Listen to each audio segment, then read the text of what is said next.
good to actually talk about the art of masquerade and what it means to use masks in ceremonies, what is the spiritual essence of it, because it becomes distorted in this culture. You're never told the truth. And so as a result, there are even many of us for whom this is really tradition that don't know the real meaning because it's been lost. It's not talked about. So, of course, with our educational stance to teach what is not known and to kind of fill in the gaps. So we collaborated with several groups. We collaborated with Quala Associates, so Dr. Anderson is here, with Quilda Consultants. Also, and I don't know if there's anything, I haven't seen anybody here yet from Rochester West Indian Organization. Okay. And give me your group name, because now I'm drawing. So, what we're showing then is how the tradition of masking, not only how it began on the continent of Africa, but how it has evolved. So wherever African people were transported to and dropped off, that whatever they learned, whatever we learned and were taught to do, we still kept a big part of the culture that we brought with us. But to the extent where some of us know exactly what region that it comes from. So you're going to hear some of that tonight. We have a few film clips to show, and before I introduce those that are our guests for this one, I just want to do a few housekeeping things. And that is that the restroom, which there's only one, is through this back room to the far wall, and then you'll see a corridor. Any questions that you have about anything else, you can either ask me. I'm Terry Shaka. There's Kia Inyame, who is back there about to press the button to start. Okay. He has also been our facilitator for the African World History class. So again, we have classes in what we are talking about. And Bethany Butler, who is our marketing and my assistant. So you can ask questions of any of the three of us, and we can direct you. So what we're going to do first is start in the beginning. And we're not going to go to the beginning because we would be in Ethiopia or Sudan, but I think we're going to get a little bit of essence of that anyway. So we have with us a master carver from Oshogbo, Nigeria. And if you don't know anything about that, that is like, it's like the place. We were here Saturday with some folks from Cameroon. When I said he was coming, they said, "Oh, those are the artists." So the Cameroonians knew that too. They said, "Oh, those are the real artists there." So we're very blessed to have him here this evening, and he just got off the plane, so it's been a long trip for him. So we're going to let him rest just a little bit. I want to show a little bit of a film called Kindred Spirits, which talks a little bit about the arts of Nigeria, particularly the carvers and the batik artists, which is, he's both, okay, and a painter. So he does many, many things. And then I'll let him kind of enhance what is said about the tradition. And then we'll have Kenneth Melendez, who is here from Puerto Rico. And so see, we reach long and far for stuff, right? That's right, that's right. Go to the source. We've been having a great conversation about the origins of what he knows, what's been brought to him in the years that he has practiced also making masks. So we're very honored to have them both. So without further ado, we will start the film, and we'll also have some time for for questions and answers. And they brought some things to show us as well, so it's going to be a very special evening. Thanks, Kenneth.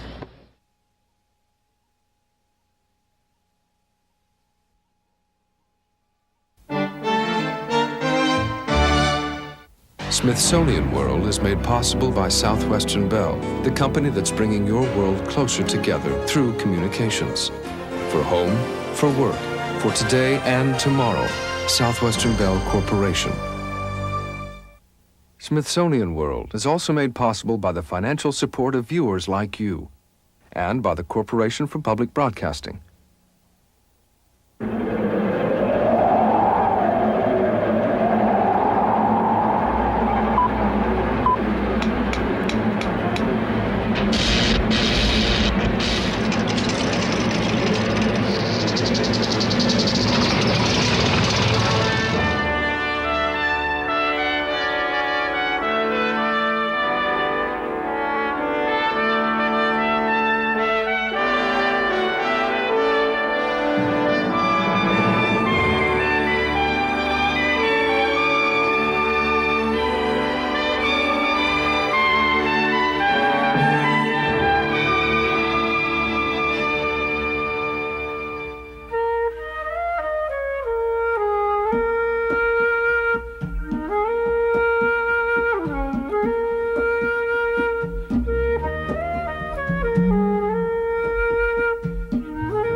What can we know of Nigerian art? Where does its vitality come from?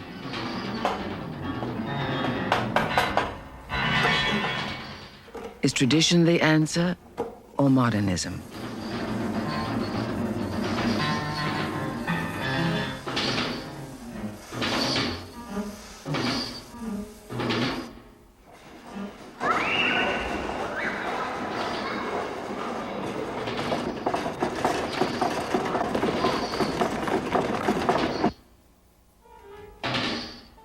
Who are its artists?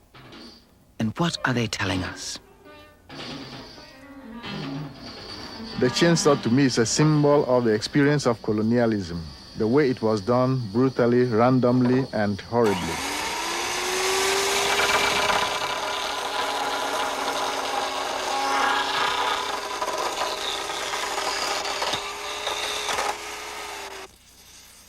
And the fire also has historic significance. It burns, it clears away rough edges, but mainly it unifies everything under black. On the coast of West Africa lies the nation Nigeria. The river Niger cuts through land which ranges from semi-desert to tropical rainforest. The varied customs, languages, and traditions of Nigeria's 250 ethnic groups fashion its unique richness. Nigeria's population includes a diversity of artists, creative thinkers who question the role of art in their culture.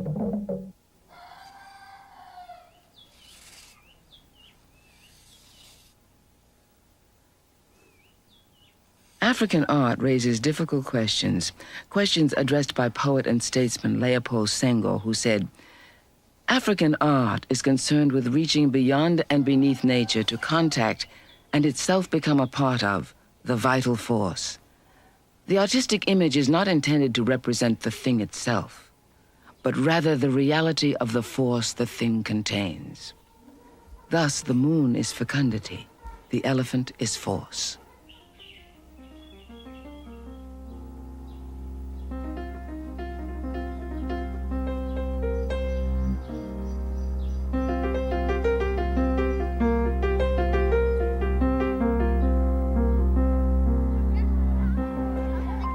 When we speak of Nigeria and all of Africa, the key words are tradition and belief, colonialism and independence, repression and freedom. And these words are reflected in its art.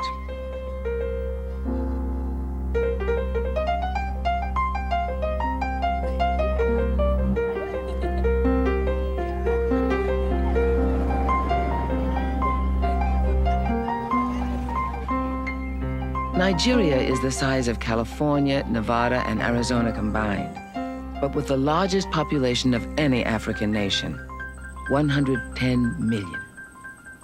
Though its land is mostly rural, its people crowd into its modern cities.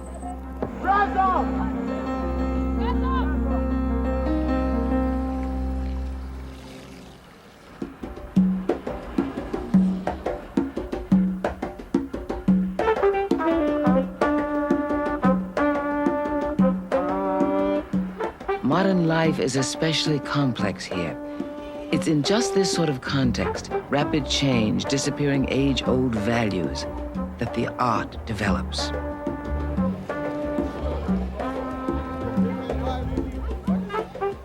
In understanding this culture story, artists give us other ways of seeing, alternate routes for making our way. Its art is as vital and diverse as Nigeria itself. Many cultural traditions have long been accommodated by this multi-ethnic society. Yoruba, Igbo, and Hausa are but a few of the many peoples fused into a single nation.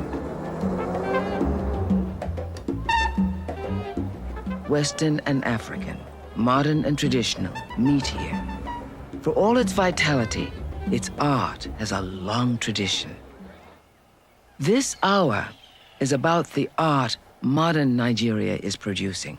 In it, past and present coexist.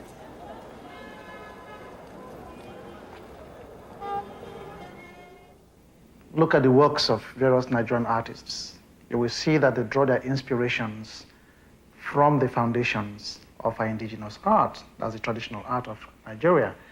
If you look at Nok, which goes back to 500 BC, and you trace it through Iboku, which again goes through the 9th century, the beginning, as it were, of the introduction of bronze work in Nigeria. And then through Ife, that goes to the 12th century, and then to Owo and Benin. You will find that artists in Nigeria, be they painters or sculptors, draw a lot of inspiration from these traditional works in Nigeria. How does tradition persist? Oral tradition and ritual help make sense of the world, and art embodies the wisdom of the culture. Artists like Lamidi Fakeye transmit this knowledge. They keep the flame.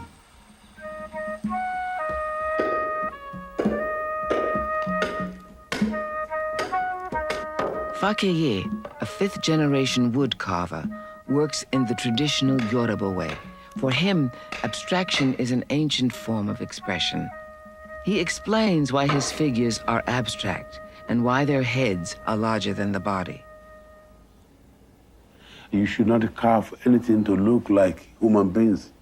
If it happened that the person seeing this figure is going to die.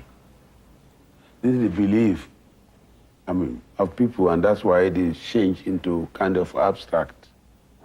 So, and then reason why the head is bigger than the rest of the bodies, that we give due respect to our head. And even in those days, you want to perform sacrifice to your creator, you have to do it through your head, put a kola nut and then pray. The village of Oshogbo, in the heart of Yoruba land. Using natural materials, Nike produces fabrics based on centuries of Yoruba religion and artistic tradition. My mother died when I was 6 years old. My grandmother died a year after, and my great-grandmother raised me. And she's the one who is an artist, and she do weaving, and she also do some tie-dye. So when I was small, I used to work with her, and she would teach me all this technique, how we use the natural dye to make the indigo, how to get the color from the purple onion skin, then the tiny, tiny mushroom. You put some vinegar water on this one. This is not the mushroom you eat normally. And you can keep it for about 3 days. Then you can get about really good orange. Normally, we have about 3 techniques. The first technique is dipping. And you wax all the white parts, dip it in yellow, wax it, dip it again in orange. You can go as far as 8 colors.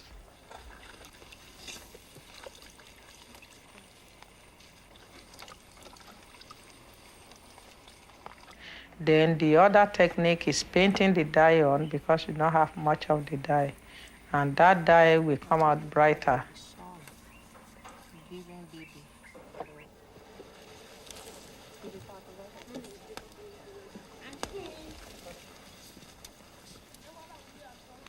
The other one is when I'm removing the wax.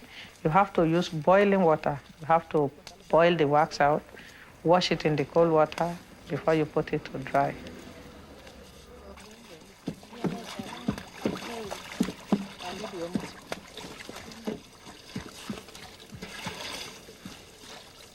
For Nike, the stories she heard as a child are at the heart of her work.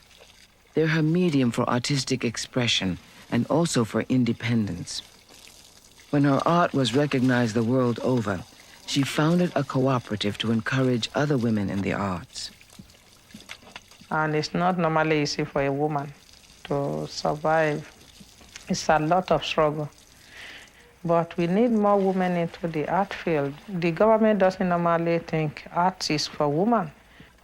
Maybe if our government can put money down and they have something like women cooperative, which some of these women who are married with 1 or 2 children, they can come.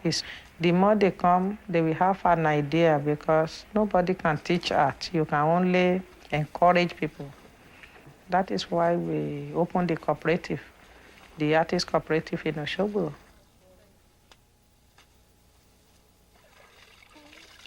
When Nike first came to Osogbo, she was already a practicing artist. In addition to her art, she did other chores. Normally as a woman, when they say somebody suffer, I suffer and I don't even know where my suffering started. Then coming to Osogbo, I have to get into Osogbo, trying to learn more about art. I have to fetch at least 3 drums of water. All my hair in the middle, there was no hair. And fetching the water is about maybe 2 kilometers to the house. Then after that, I have to cut the grass.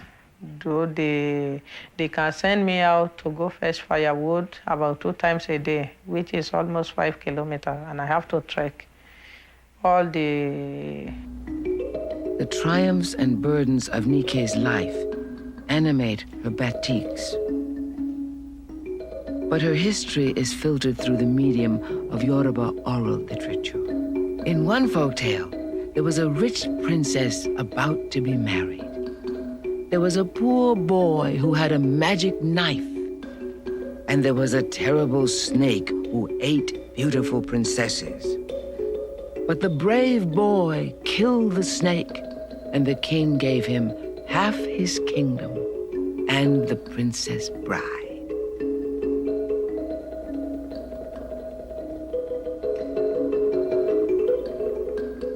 The Yoruba concept of creativity, it is seeing art through life and seeing life through art. Art is not just art. Art is the totality of the circle of life. From when a child is born to when the child grows old and the child dies, all the circle of life is full of art. Emmanuel Jegede is a Nigerian in London. Oral tradition profoundly affects his work. But myths are only important if they're used to illuminate the present. Jegede expands Yoruba tradition, forcing it to adapt to the problems of the present. The Yoruba regard children as a great blessing. But modern Yoruba women are caught in a double bind. Having too many children can be tragic. The complexity of this issue is captured on 2 sculptures. This is The Posts of Motherhood. The cycle of life is open, joyous, accepting.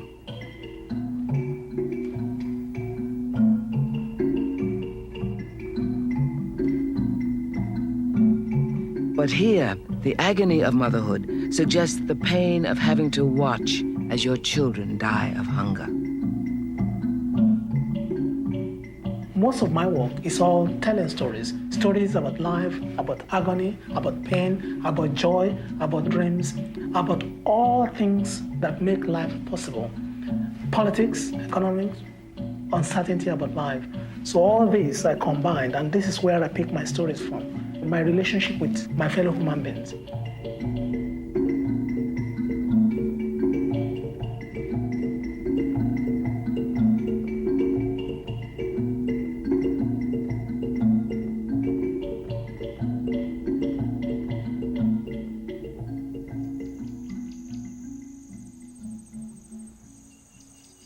Tradition helps us understand the present. It is a wisdom that uncovers our basic nature. Master sculptor and painter Ben Nwenwu returns to the rituals of his youth and visualizes their hidden spirituality. In the process, he discovers his own essence. Well, my art began when my father was carving in the shrine at Onitsha in the village. And he did lots of images, traditional images, which were then regarded as, you call them gods. And the effects it had on me was one of fear, because I used to be afraid of them. But when my father died, before I grew into boyhood, I began to look at things and to try to make my own images. I began to draw on the sand. After each rain, it more or less was a slate, a clean slate. Then I drew with a broomstick. Broomstick was my first pencil, and the sand was my paper.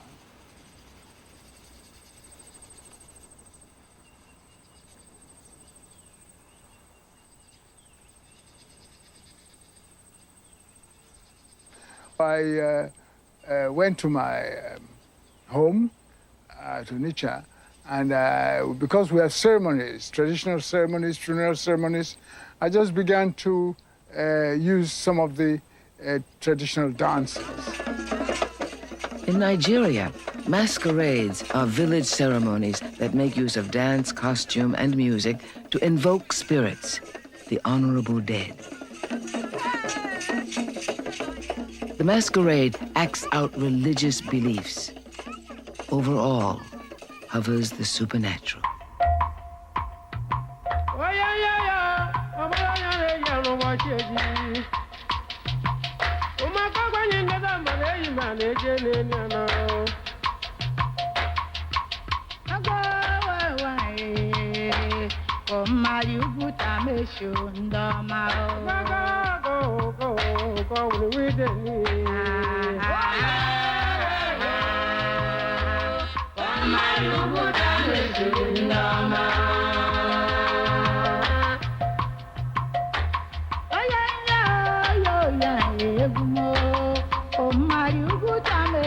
A dance movement must have a mask associated with it. But the mask itself was not the whole thing. In fact, the dancer and the movement he made were the whole thing.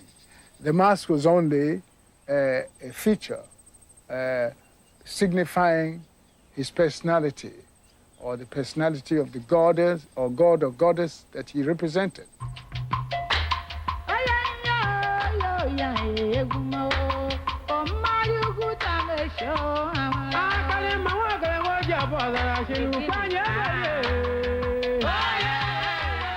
I now consider it a very important period in my work. It's taking me back to my roots with my father. Tradition is also key to Sakari Douglas Camp's 1988-89 exhibition at the Smithsonian's National Museum of African Art. I made some drummers to basically tell people that my show was on. my way of advertising Alali, which means festival time in Kalabari.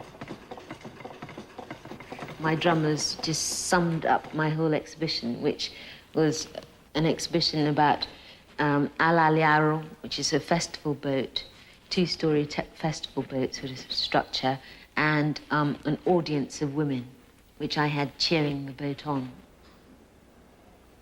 I decided to look at something from my own direct background, which is Kalabari, and we are in the Delta region of Nigeria, River State. I motorize my work because it's like adding a color or turning on the lights. And I feel that it's essential for some pieces, but some structures, I'm quite happy with them being still. This footage was shot by Sakari Douglas Camp as a sketchpad for her work.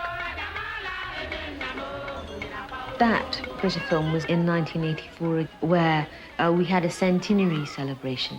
Buguma was having its celebration because we supposedly moved there 100 years ago. They reenact history. They'll actually paddle from one island to the other to emphasize a part of history where people came from one island and went to another.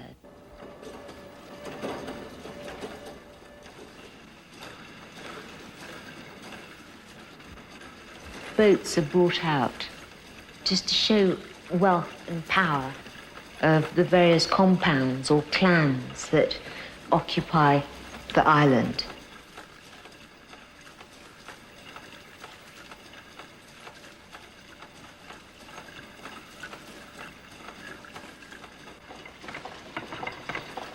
Kalabari performance is ceremony. And what's extraordinary is that you have all these ideas sort of in the air and physically happening with the performers, and people get possessed. So they open a door to the spirit world so that people, a spirit will come onto someone's head and they'll perform for you. So, I mean, you're not dealing with ordinary human beings. You're dealing with people that are so open that they actually change. I wanted to bring that aspect to my work because I find that exciting and I can relate to it. African art and ritual go together.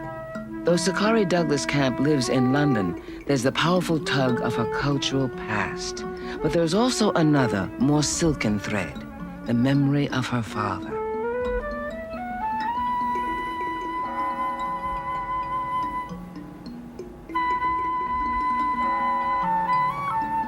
I started working in metal because my father passed away in 1984. And we make ceremonial beds for people that pass away. And they're decorated by specialists who put all kinds of fabrics in different patterns. They make wave patterns on the bed. And we have a wake keeping for the deceased. And it's like that last honor that you can give someone that's passed away. And I wanted to honor my father in the same way. Sakari's gift is her special way of seeing. She was the first Kalabari woman to become a sculptor. Her sculpting expands tradition.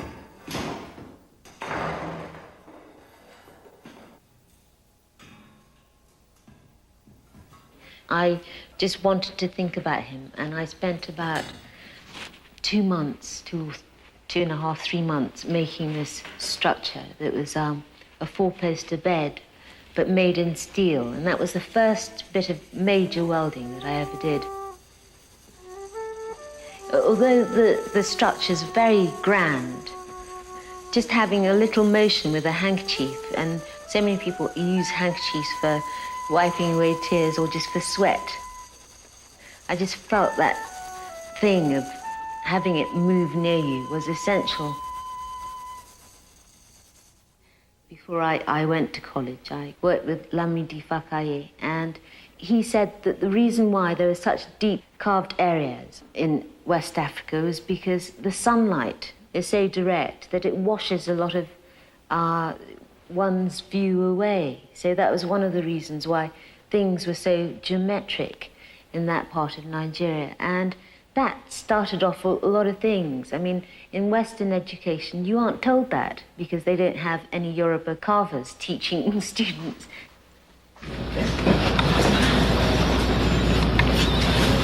Hi, everybody. My name is Michael Oludare from Nigeria. But she has already introduced me. This lady that you just saw on video, I actually came from Akela. She's my mentor.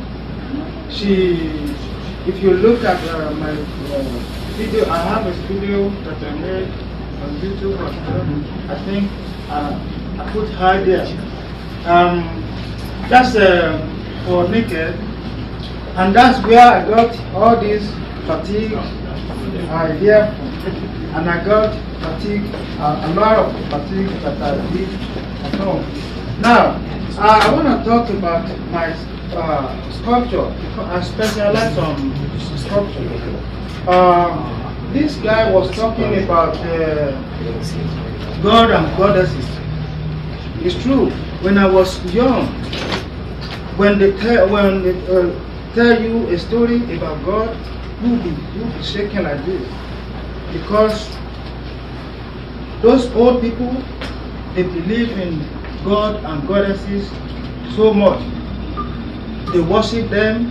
They have certain days, certain weeks, certain year that they worship every one of them. And make you, when they do this ritual for them and do the dancing, do the all kind of prayer, you will be scared to touch them. So that's why when he was talking about scaring, I was laughing, because it happens to me too. But when I was growing up, that's what I learned from my daddy. When he carved pretty much God and goddesses, both female and male. That's when I started putting my leg in it. I said, okay, so if I'm doing it, so it's not gonna be a problem. So he said, this is what I'm showing you. You need to do it. You need to do it. You need to know this. That's where I started. I started carving when I was 10 years old. Even before, I used to go to the bush. I'm a cut trees. I'm do walking stick and stuff, and sell it. When they give me like a penny, then I will be happy, because I have something to buy candy. I have something to buy peanuts and put it in my pocket. That's where I started.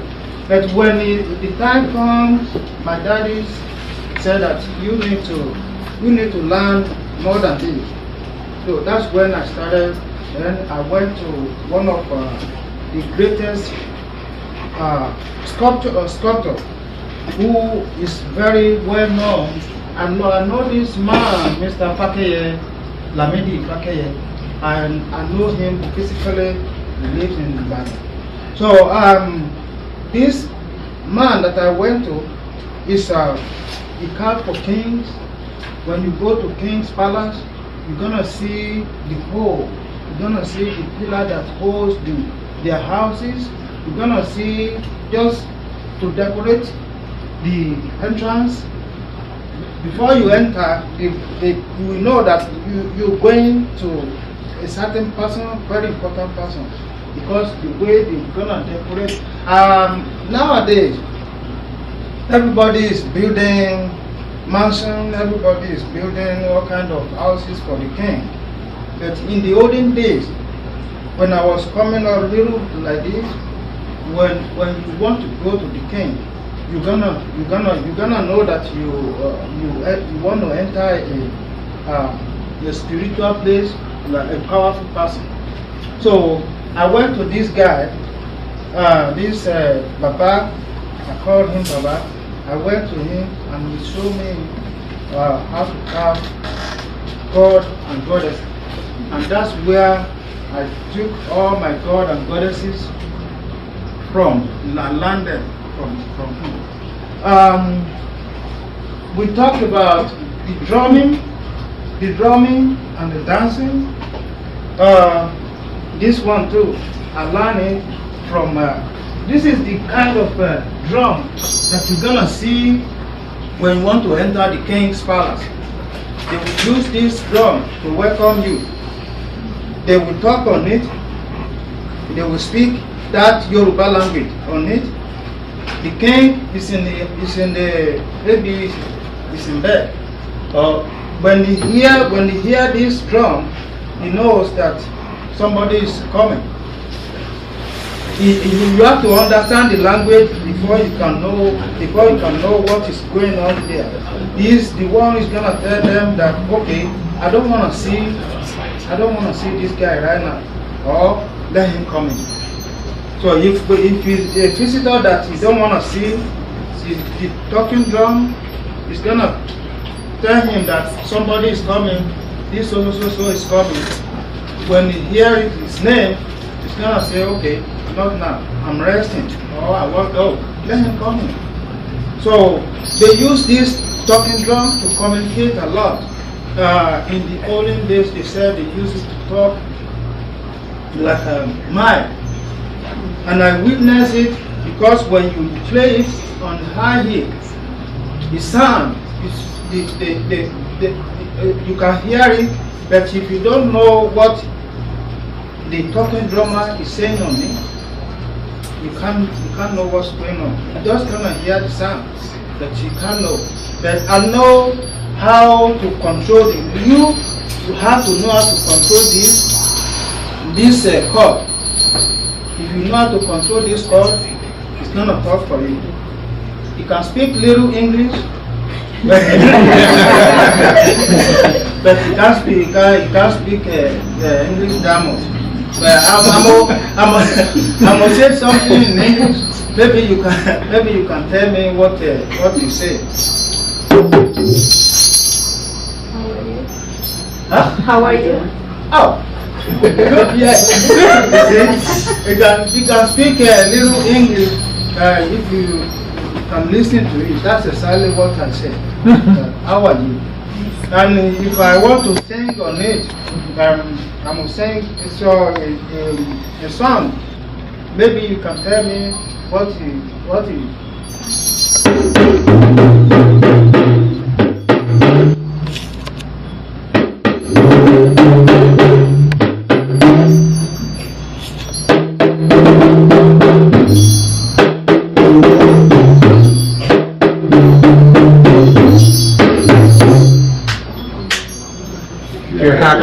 Somebody.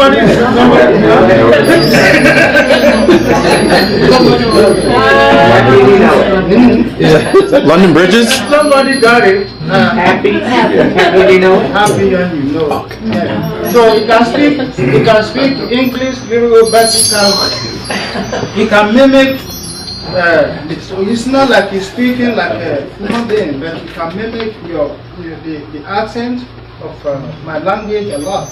So I can say something in my language, and I say what I'm saying.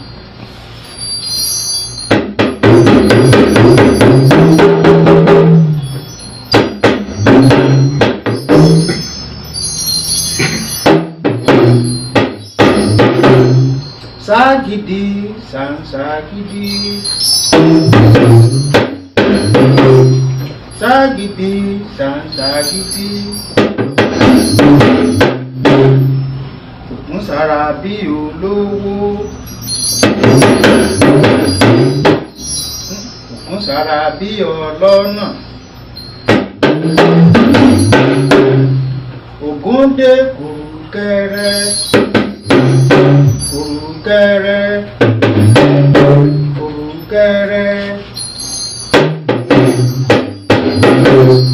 Tagidi, tagidi.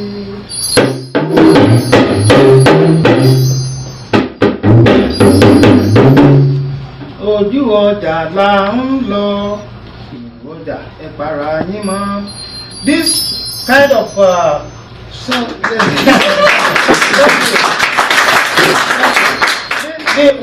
what I'm repeating on it is for one of my God, which is my daddy's God, Ogun, the God of iron.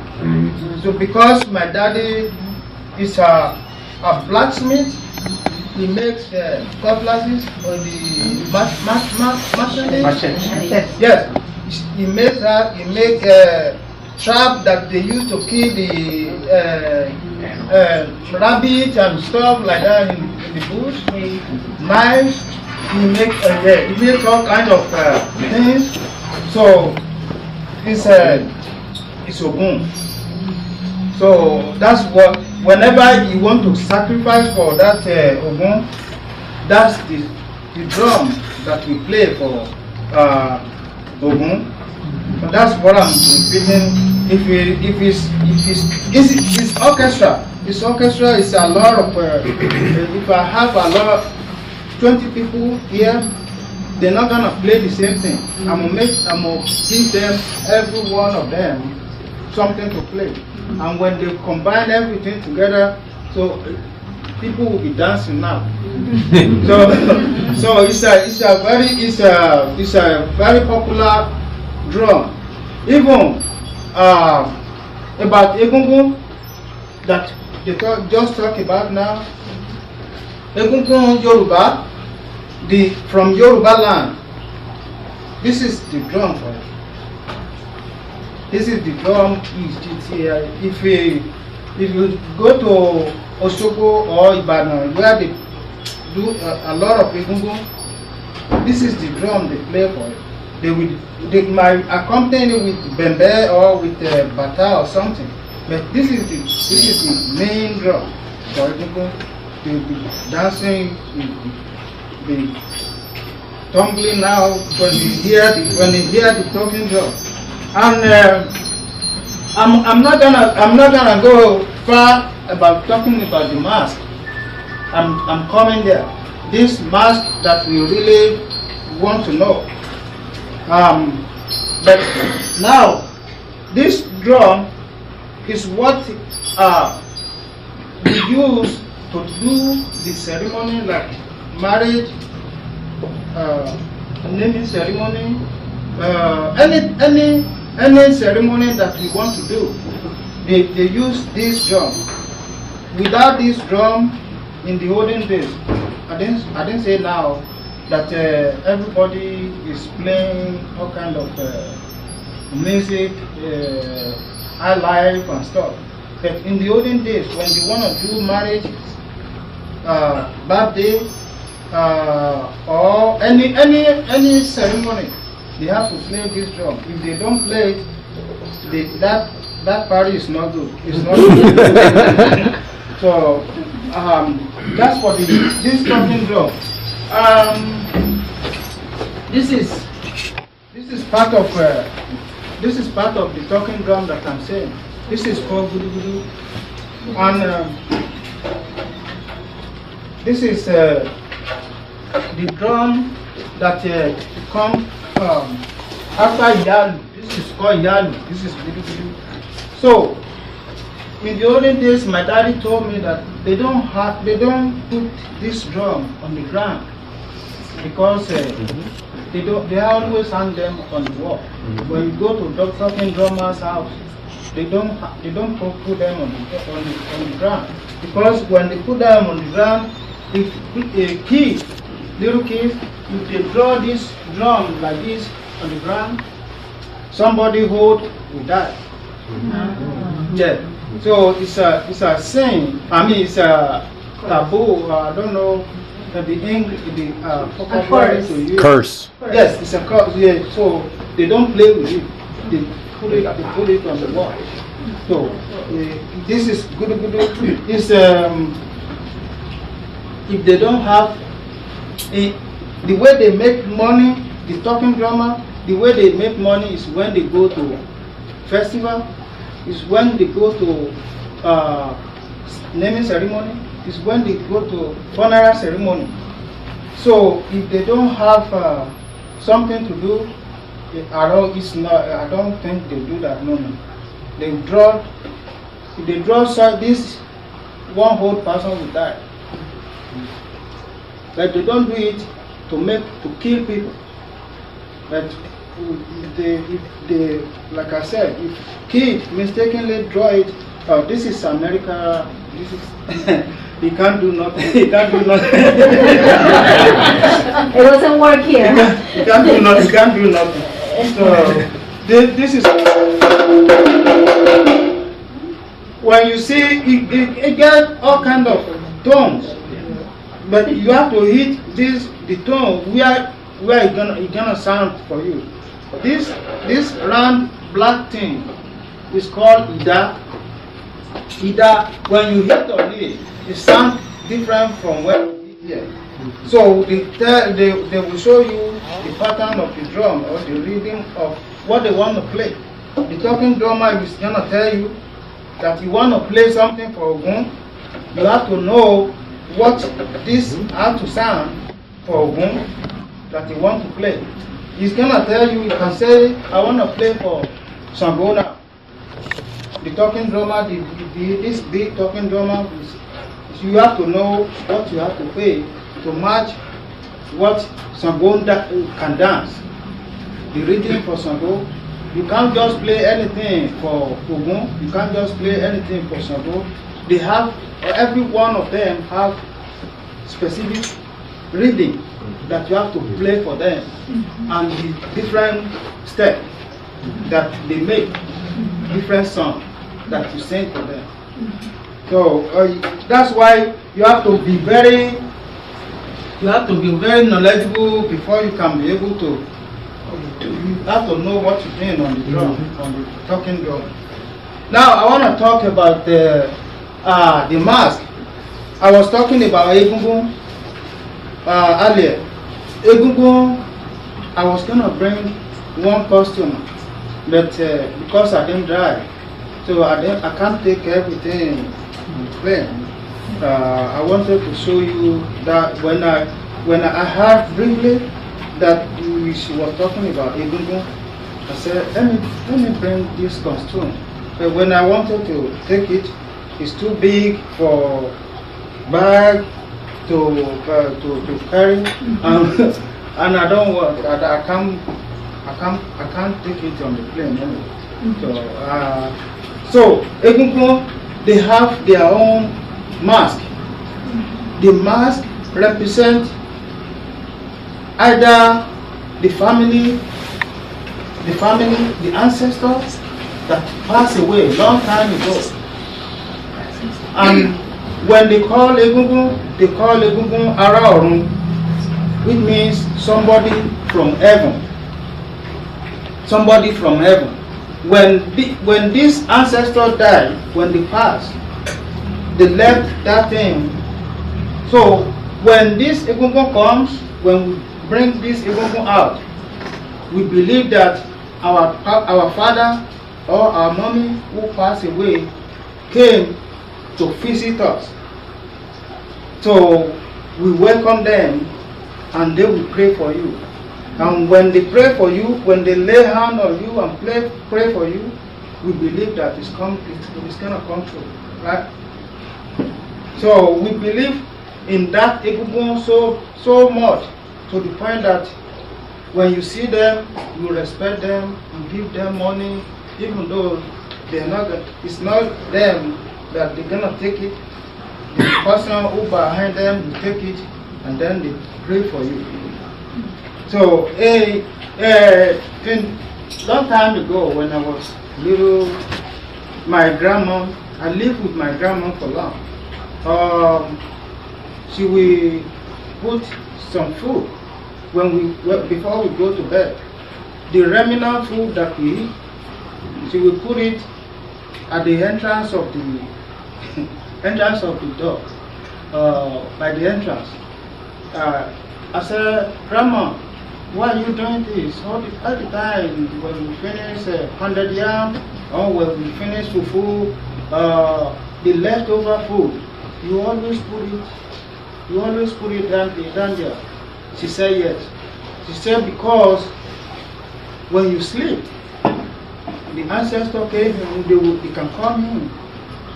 They need to find something, they need to eat something. So since then, even till now, I do it sometimes.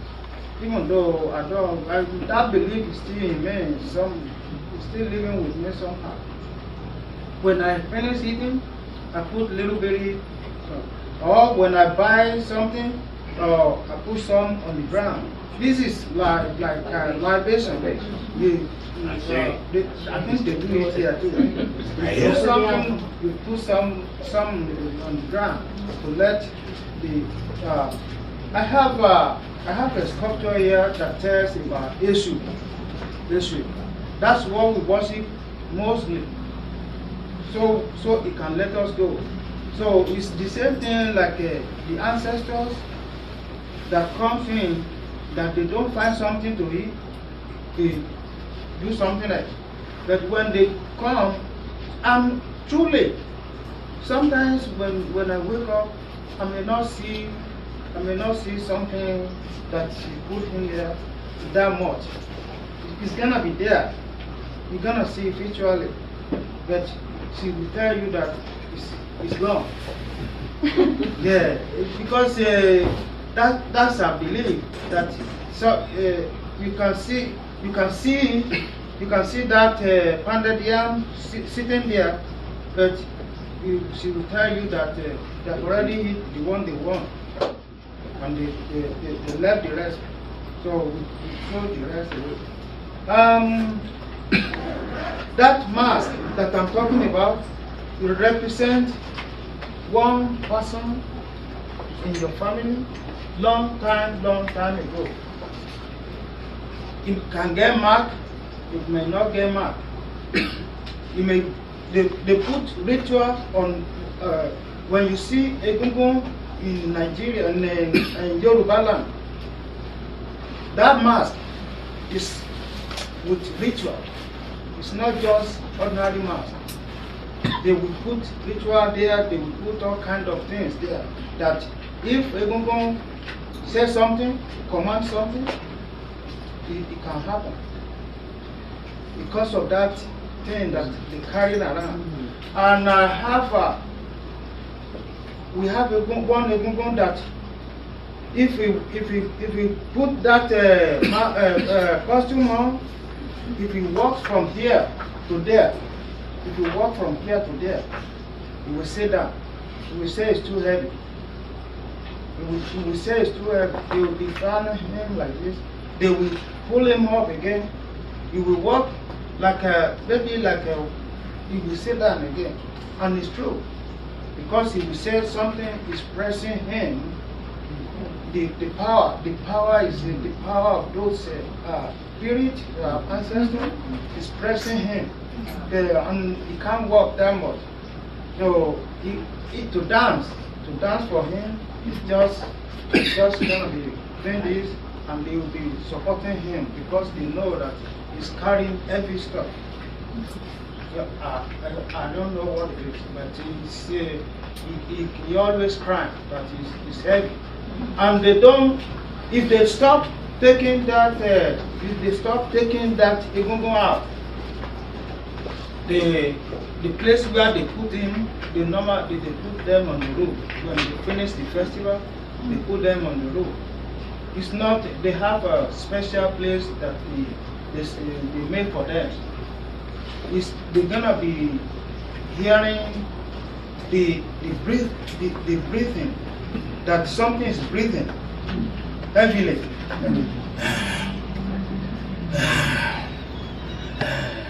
and if they have to, if they don't take that egungun out to make it dance or to make it go out for everybody to see, something else might happen. So that briefness is the sign that I want to go out. Come and take me out. Come and take me out. Otherwise, something else is gonna happen. And it's true. It's not like I'm making it up, or it's not like they making it up. It's what I know. I've seen myself. So the mask that we have on Egungun in Yoruba land is very powerful. It's very, I can't describe how well they might make mark on them, they might not. But it's a very strong mask. So if you have any question about custom, about culture, about marriage, about naming ceremony, about anything that I will maybe not tonight if we have time. I don't know if we have time for that, but if we don't, anytime maybe tomorrow, maybe whenever we get together, I will be happy to answer any question. If you have it now, if we have little time, I can answer it. So when these masks are made, is there like any ceremony that gets done as soon as the mask is made? Some are like that. Some are not.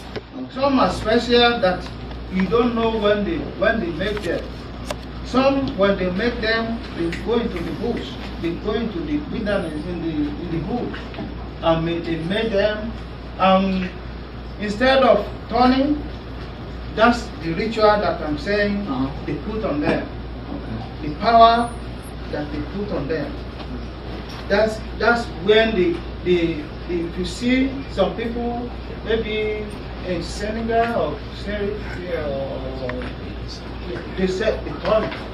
When they made that thing, but in Yoruba, they will set it aside, and they will put ritual on it, and they will. If you see, it's gonna be soaking with palm oil. You're gonna know that this is not just ordinary mask. They can dance around in Sierra Leone or where did I see? I saw something like that. But this one, they do ritual today. They will go into the wilderness, given the power. And when it comes, it's no more man.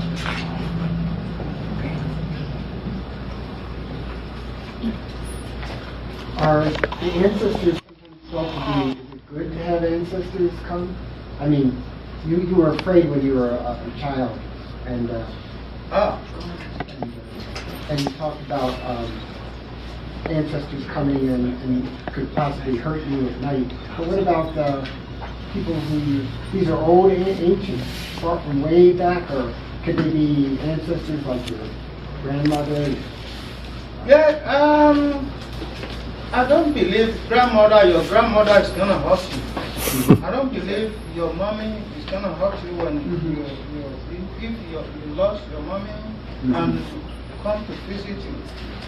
When we talk about being hurt, it's the spirit that you can't see, that they are might be evil.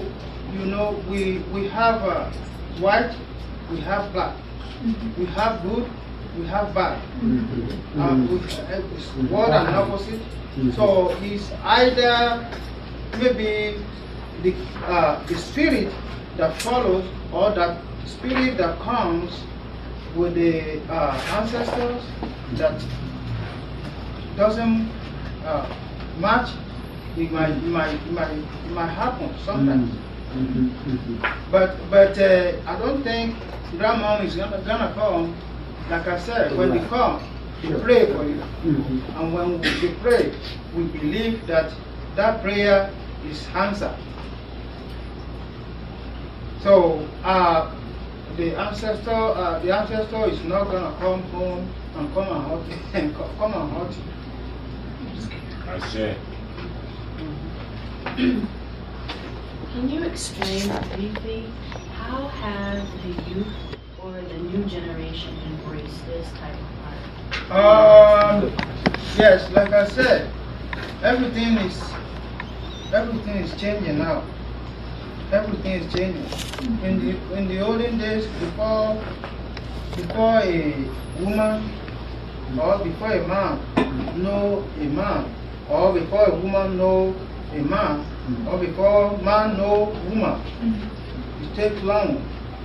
It takes like some people are like to carry something before they know a man or before they know a woman. But now everything is changing. So they don't embrace this culture like they used to in the olden days. They don't embrace it. Everybody wants to become doctor, everybody wants to become lawyer, everybody wants to go to America, everybody wants to go to Germany. So all those heritage is getting lost little by little. Only few people who are still interested or who determine that I'm not gonna let this one go like this. Those are the people who are promoting it, who are saying it to the whole, anybody who wants to know about it. Some people don't care. So it's not really like we used to in the olden days. If I can just kind of clarify that there are things that we do here that's very much like what he's explaining, especially in our African World History class. We always do a libation first, but and then Kia always explains about the libation process on the corner where you don't even really know what you're doing. But we talk about the young men who may open some beer or whatever, and they're passing it around, and they will pour a little on the ground for the person who's not there or who's no longer among us. Okay, so we do things all the time that have that tradition without knowing where the tradition comes from.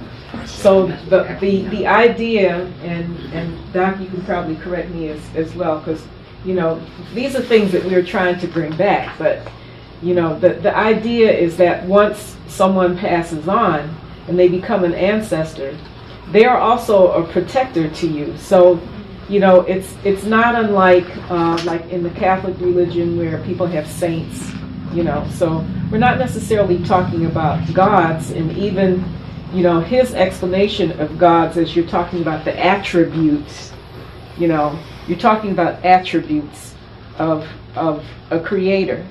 Okay, and it appears in different forms.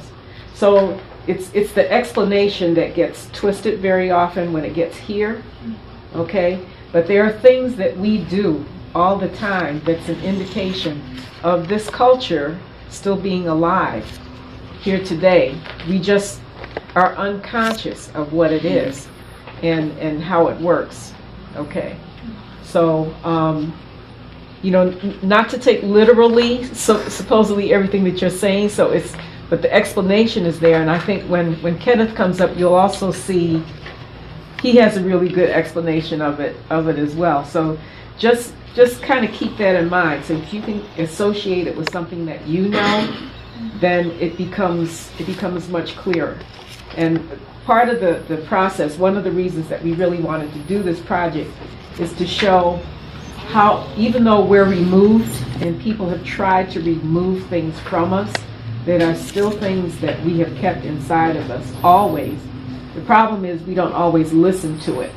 We have a Sure. tendency to hear, to mess with the outside noise is messing with us, okay?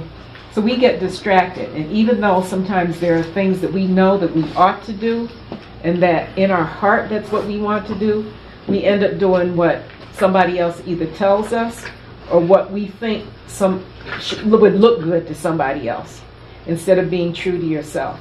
So that's why we're doing this project, is to try to bring us back into focus about who we really are and what our purpose is here on this earth. So, okay. Another question before we move forward with Kenneth's presentation, and then we'll have them both. Just one. Could you briefly explain the closeness the Yoruba tradition to ancient Kemet, the things that were done in Western? Yeah. Western? Yeah, because I know like the Sudanese. migration that happened here. Yeah. Okay, so how much of that? Well, I was talking to somebody. It's the same thing that we do in Africa. It's the same thing we do in Cuba.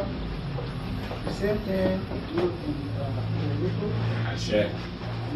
Yeah. Because when Cuba sing, I can understand some language, some Yoruba language that they sing.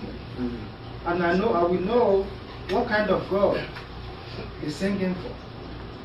There will be mention of Ogun, there will be mention of Osun, what they say, I really under the way we sing, the same meaning, that we have the same melody or the same wordings that we're using, they're using it.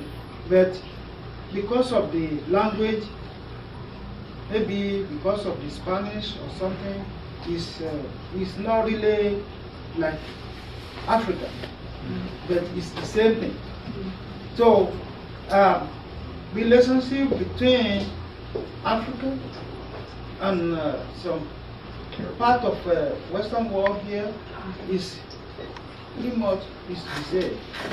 It's not like, I can't even say it's, because I really want to go to Cuba. I haven't been there. I want to go because I can understand them. Even though they have another language, but when it comes to Orisha, God and goddesses, because that's what I do most. I like to hear when they sing. So I really want to go there. So the relationship is there. It's very, very, very, very, we just don't pay attention to it like Mommy just said now. It's there. It's there. Thank you.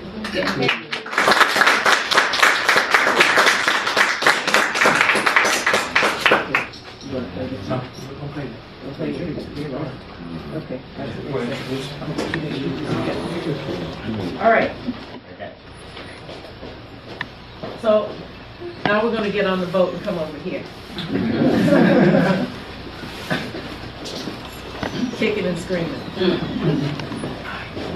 But we want to show, and Kenneth, you actually put this together yourself, so he's going to show something about mask making. So we're going to play this. This is what, about 10 minutes maybe? A little less than that. A little less than 10, okay. And then we'll let you take it from here. Yeah. Okay? All right.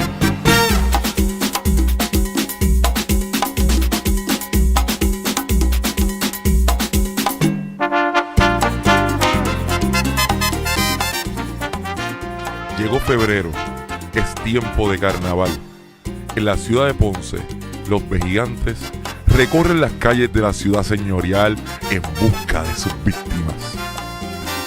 Toco, toco, toco, vejigante come coco. Se ven los vejigantes corriendo de lado a lado, azotando a sus víctimas con sus vejigas. Qué lindo se ve el desfile, donde se destacan las bandas escolares, las comparsas de vejigantes y las carrozas alusivas al tema del carnaval. Pero también nos llega la tristeza cuando enterramos la sardina. Todo el mundo finge llorar para luego escuchar las letanías, que no es más que todo lo jocoso que les sucede a las reinas, los políticos y organizadores del carnaval. Vuelven las risas, pero esta vez con la entrada del Rey Momo, que es la majestad del carnaval. Este es escogido por la organización del carnaval. Puede ser un artista, un deportista, un político. Bueno, en fin, la idea es adivinar quién es el Rey Momo y ganar la apuesta. Nos llegó la hora de quemar al Juá, muñeco de paja, que simboliza nuestros pecados y es quemado para quedar limpios de los mismos. Este es el último ritual del carnaval. Y así comienza el miércoles de ceniza.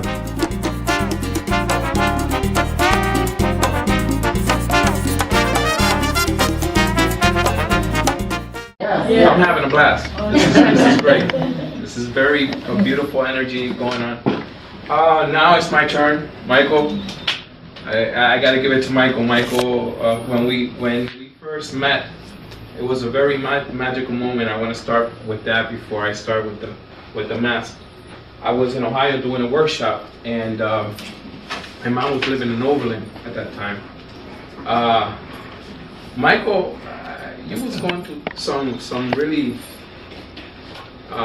funny things that were happening. He was living in Overland for a while, and we just happened to meet through my brother, my little brother. He was a musician. He spoke to Michael about me, and Michael, of course, wanted to meet me. So I went to meet Michael where he was staying at. And, wow.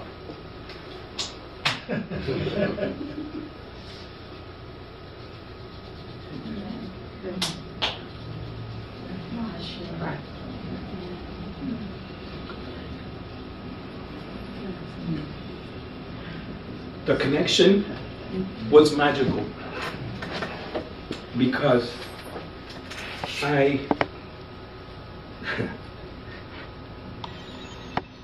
came across with my brother from another life, and I felt that, and he felt that too. So to me, this is more than magical, okay? But I don't want to get sentimental because we didn't come here to get sentimental. We came here to learn, you know, where this all comes from. So we have to understand our past before we move on to the future, okay? And it's very important that we do understand where everything comes from. In my case, I'm going to be talking about the Vejigante mask, which is what you've seen in the carnival. The Vejigante mask, this is an antifaz. It's a half mask, usually worn by women. But if you, I left the one that I brought in Chicago. I did a workshop out there and I had a big mask, which I had promised the organization. I couldn't bring it with me because it was just too much to carry. So I brought this as an example. The Vejigante mask is made out of cartón piedra. Cartón piedra is a technique. A lot of people confuse it with paper mache. No. Paper mache is paper mache. That's more of an American kind of, well, it's really not American, it's more French. But, you know, they bring it and the Americans make it very popular here in the States. This is what they call cardboard stone, because once it's made, it will become hard as a rock. Okay, so that's the translation. So basically, the Vejigante is a prankster of the carnival. Okay, the Vejigante, besides being a prankster, a lot of people confuse it because the Catholics wanted to convert the ¿cómo le llaman a los moros? The Moors. They wanted to convert them into Catholics. So that representation, in fact this one, which is very African descent, is carved out of the coconut. This is a coconut shell, okay? And then the African carvers from Loíza, which is the town these are made from, they used to make and exaggerate the features of the lips and the nose, okay? To go back to the roots of the African tradition, okay? The horns is just a representation of that mocking the Spaniards, because you couldn't convert me, you couldn't take away my tradition. So, and that's like saying, ha ha, you couldn't convert me, you know?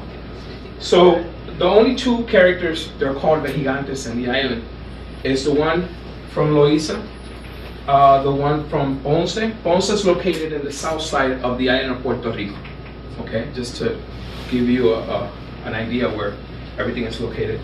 Loíza is at the northeast of the island of Puerto Rico. Loíza is African descent, 100%. Ponce is mestizo. You're gonna see Africans, you're gonna see a lot of whites, or the natives, which is the combination between the Taino, the Spanish, and the Africans. So there's another festivity, which is the festivity of Atillo. You're gonna see similar masks like this, and these are wire mesh, okay? Atillo is located at the west side of the island of Puerto Rico. Two different fiestas. This one is the Day of the Innocents, okay? And the two main characters is these characters, which are soldiers. They're supposed to be Roman soldiers. And you have another character, which are kids, that they have a cross in the forehead, a red cross. They have a hat made out of banana dry leaf, okay? And they have a batain, a baston, which they use to hit on the floor to scare the evil spirits away, okay? So as they're walking, they're hitting the floor. So it's a biblical, because it's from the Herodes, the story of, ¿cómo se llama Herodes in English? Herod. Yeah, when he sent to kill all the boys because he wanted to get to baby Jesus. But that's yeah, there you go. I'm very sorry with my English. You know, I have to sometimes translate it inside to see if I'm saying it, and then I have to come back. So I'm doing two times the work. You know, but that's the whole idea behind that festivity.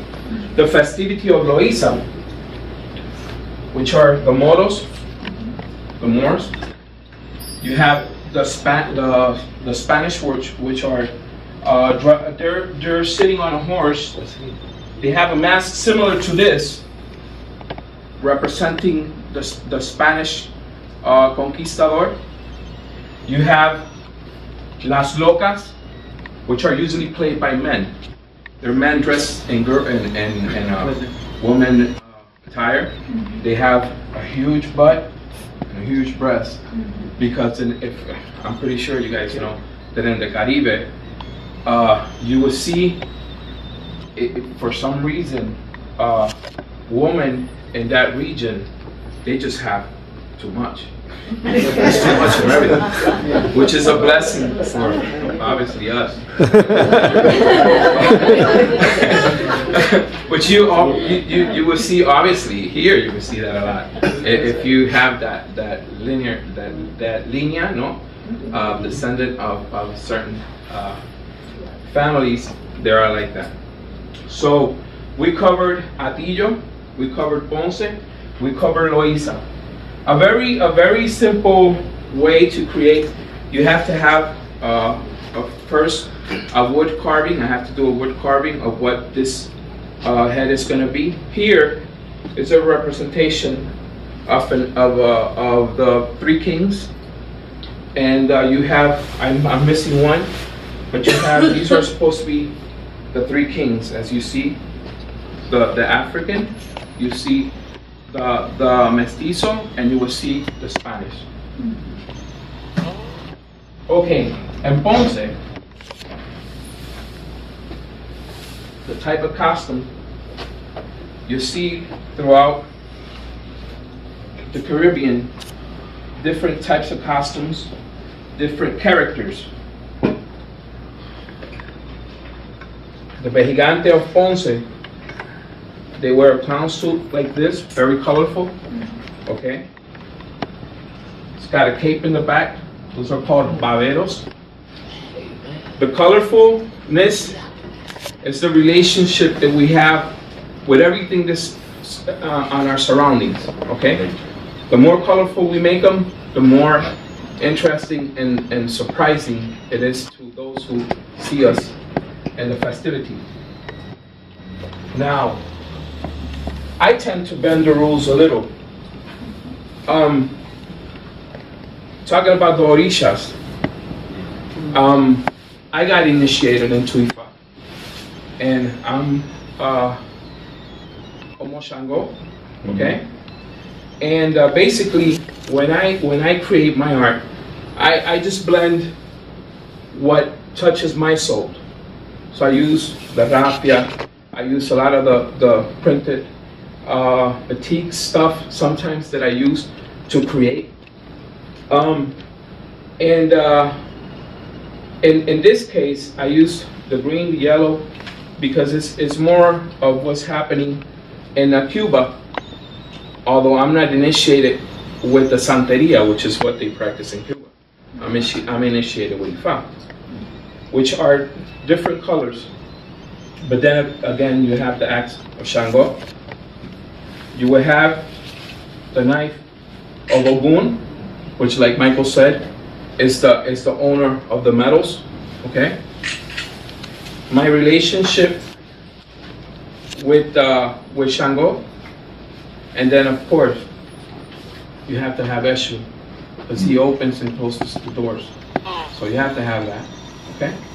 So when I create art, sometimes I tend to go to the source, go back, you know, and try to put the signature of what really touches me, what touches my soul, what makes me walk, what makes me talk, you know.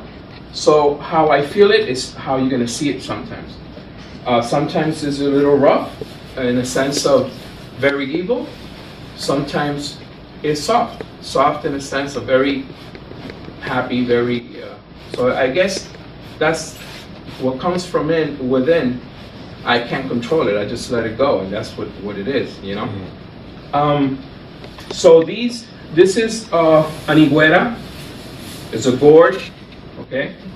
Although it's a different type of gourd. The gourd here is from a vine, okay. These type of gourds is from a tree, okay. So back in the days, the Indians used to gather the gourds. They would take the inside and clean them out. They will use the inside for medicine. Here, they will carry a lot of the, in the case if you would have left it, the whole round thing, they will carry the water from one place to another. Back in the days, you know that Puerto Rico just got developed, and in the beginning, it was very poor. So the plates that you would see there are these. So this is what you would see. And the spoons were made out of the gourd too, okay? So the people from the countryside, if they couldn't afford to make a mask or buy a mask, they will make their own. But they will make their own using what was in their surroundings. Sometimes they will use sack, burlap, is that correct? And then they will add feathers and just the regulars, the local seeds. They were very colorful. They will use those to create patterns. Sometimes very scary, where we have a character, I was talking to Terry earlier. It's a character called El Cuco, okay? And El Cuco is funny because I was telling her that when I was a kid, I was a bad kid. Bad. So I always heard about the cuco. The cuco's gonna get you. If you keep doing this, the cuco's gonna get you. Like you guys might have heard the boogeyman. The boogeyman's gonna get you. Well, it's a true story.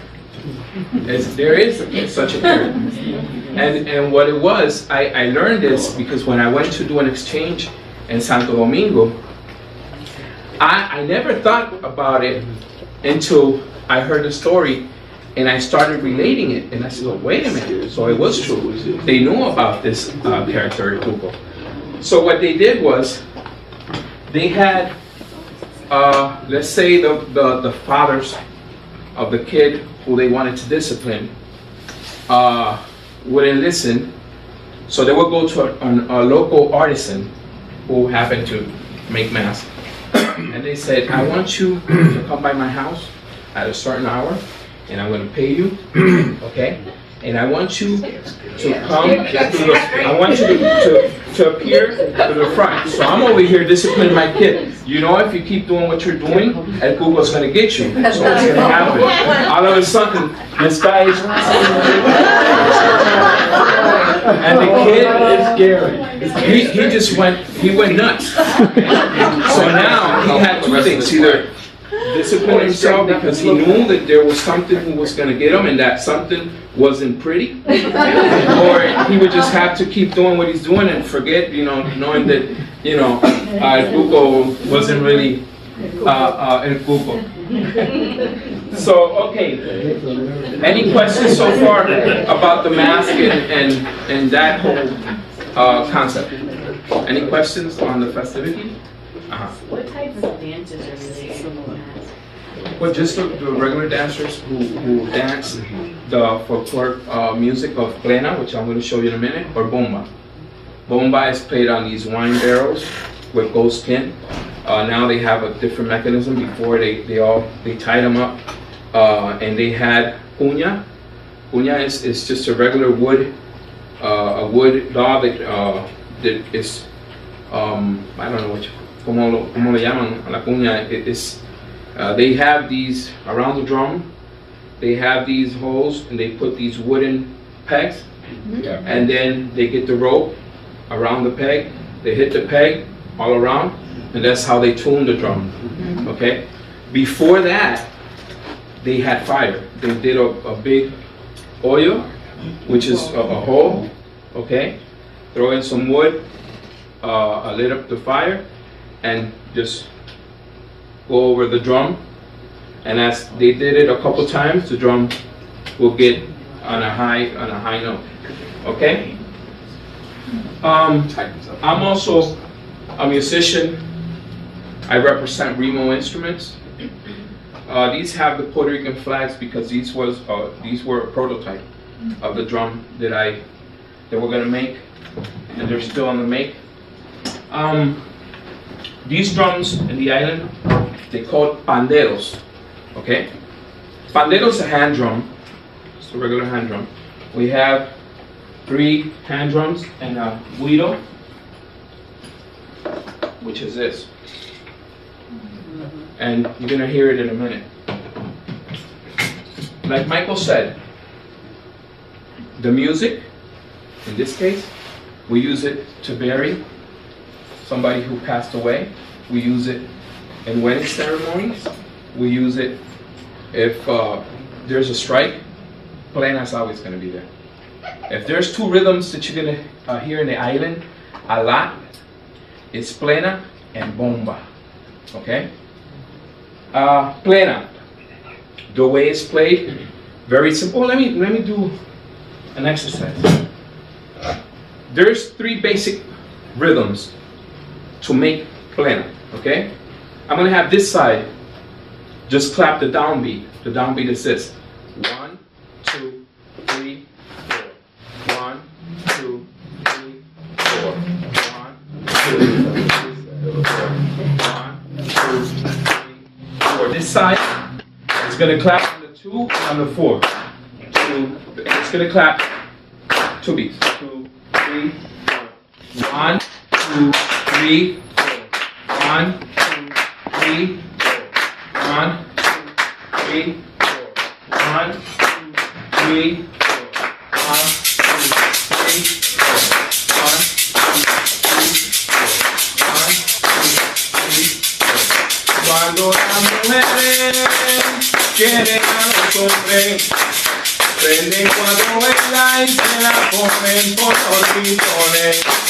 Cuando las mujeres quieren a los hombres, prenden 4 velas y se la ponen por los rincones.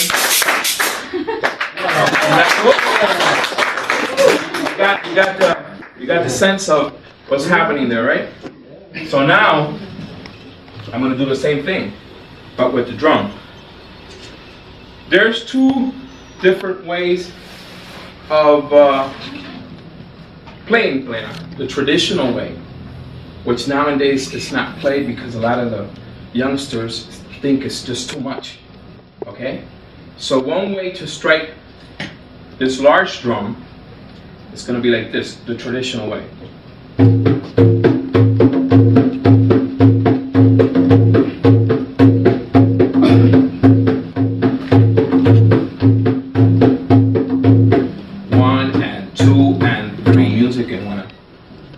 Where the beat is at. You will have variations of it.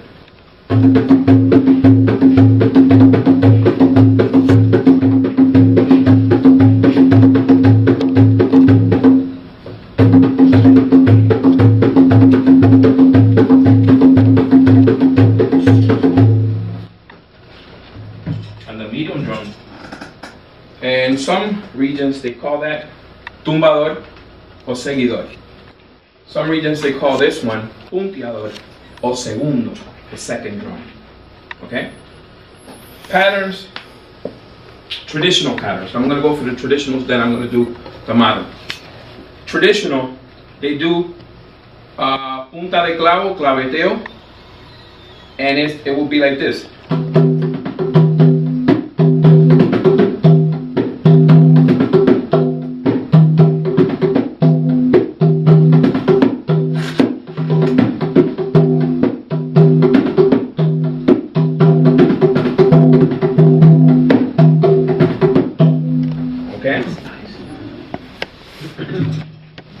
And the requinto, which is in charge of putting everything together, this guy is playing the solo on top of what's happening there. So they start with the clave of that rhythm. Clave is a structure that is played to maintain a rhythm. So to give you an idea, the African clave. You know how to play that African clave?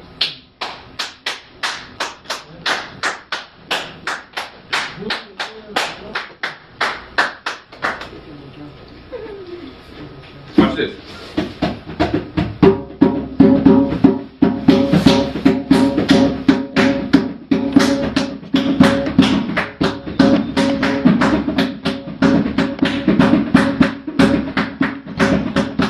So that would be a clave. It will be playing one pattern, and then it keeps building on to different patterns to create one rhythm. So sometimes it's very complex because you hear many things to create one thing, okay? That's why you see in the rhythm of bomba, I believe bomba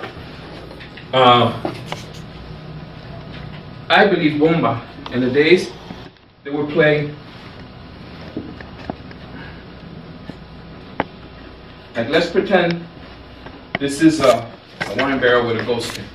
Hey, don't focus on this. I know it. Pay no attention to the man behind the green curtain. This way. So I want you to understand it. I want you to view not this as a djembe, but as a bomba drum. Okay? So the whole idea is that we might be playing a pattern.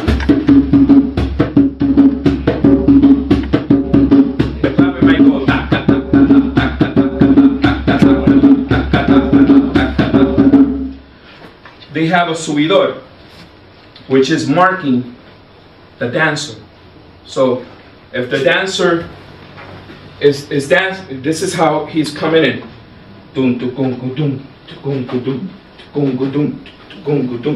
dum dum. So he's doing his dance. He salutes the drummer, okay? Then, as he's dancing, all of a sudden he might be doing pra, brum, pra, brum, brum, brum. So whatever he does, this guy's got to do. So I would imagine, I'm just going to imagine a dancer in front of me.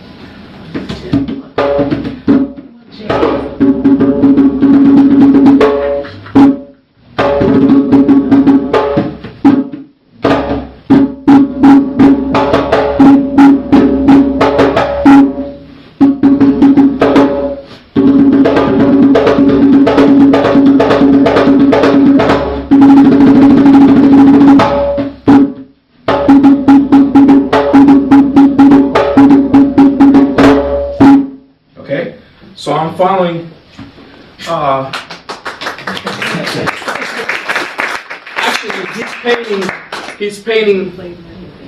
he's painting the picture for me. So as he's painting the picture on the paint, and I put it all together so you can see what the paint is all about, okay?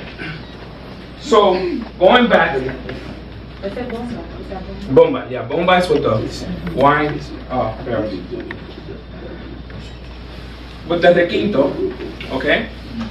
Now, there's different ways of playing this. A lot of people like to play it using more of the hand technique. And I would say that this has a lot to do with what's happening in Pakistan. In the Oriente, you're gonna see a lot of that playing, but not, it does nothing to do with playing. But, just the striking of the drum. So, for the plena, the traditional way of playing it, it would be like,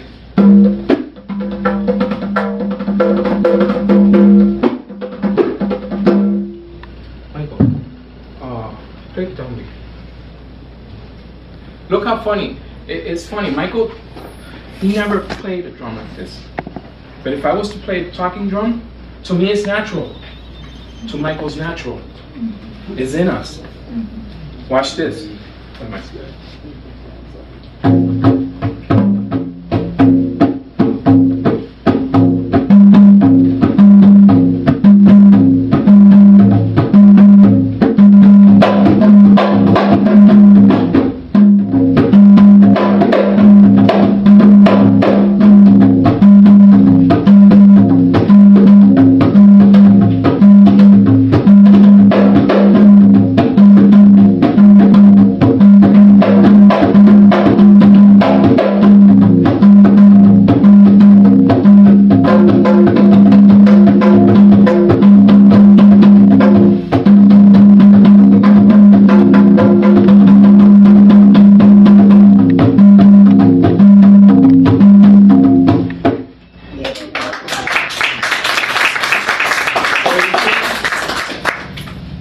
Later on, you're not going to escape us. You're going to play. So that's how you see how this rhythm is so contagious, okay? And some people, sometimes they don't believe it. And it's funny because I was talking to Terry earlier that you go, and I understand why. When you don't grab a drum, being an African American, it's like, can I get a little bit of water? You don't grab a drum because you don't want to get associated with the African, okay? So it's more of a, no, that's African. I'm not African. So when you don't grab a drum, it's because you're real true self. You don't want it to take over and do what it's supposed to do because it's a natural feeling, because it lives in you, okay? Thank you. So, I'm sorry. So that's why you won't see an African American grabbing a drum, but you will see a lot of white folks excusing the whites that are here. I don't have any problem. I'm just, I don't have a problem with that. I'm just, trying to get a point across. Or anybody who's not African, grabbing a drum and playing the drum, banging the hell out of the drum, because oh man, I've seen some really funny things. They grab the drum and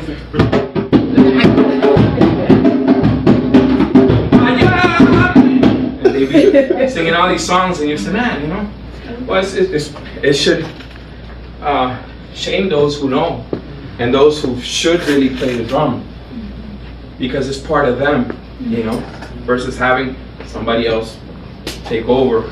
And really, I'm not saying that it shouldn't be done. I'm just saying it should be done right. Okay. So if you're gonna learn it right and play it right, and we don't have any problems. But when you have it and you play it and you disrespect it, then we have a problem. It's not only for me, but for those who carry on the tradition, which this is a tradition. Okay. So now I'm gonna go into the modern way of playing, and you're gonna see how simple this is, and you're really gonna flip, because of course kids nowadays are gonna play the modern way and not the traditional way. So starting with the bass, you're gonna do you're gonna play two styles, and it's gonna be just playing the downbeat.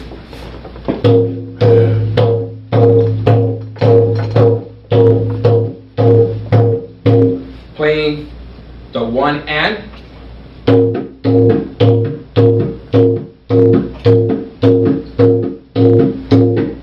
of course you're going to be playing an hour and a half just doing that. So like me, I'm not going to mind, because I'm getting 150 to play this for an hour and a half. I do this because this is what I'm going to do. When I get tired,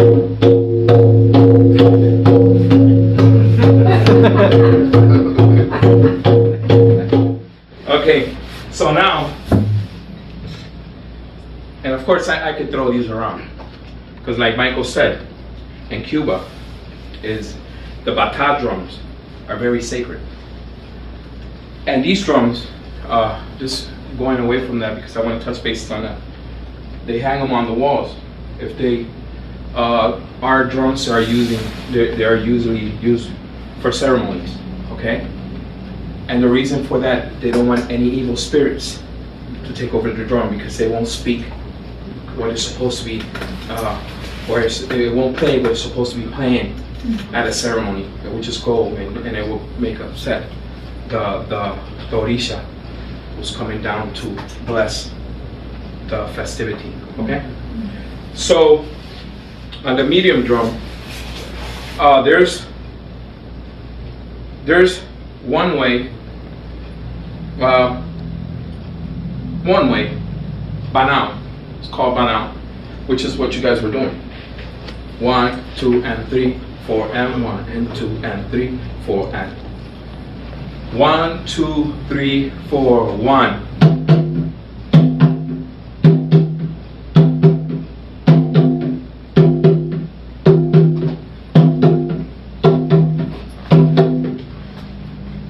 The tequito, which is putting all that together, you could hold it like this, you could hold it like this, you could tilt it, and that's a lot easier.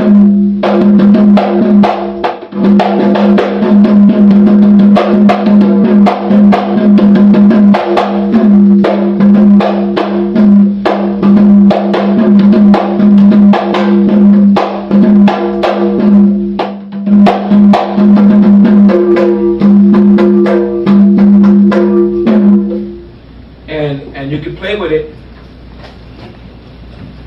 And of course, last but not least, the guido, okay? The guido has a funny pattern, and if you want to relate it to your surrounding, which I advise you to do, I advise you to listen to your surrounding. I advise you to see your surrounding, you know, to see, you know, to really appreciate your surroundings, you know, the earth, you know, get in touch with it, take your shoes off, walk, you know, hug a tree, talk to a tree. That's very healthy, you know. So if you want to imitate the sound, it's like a train sound.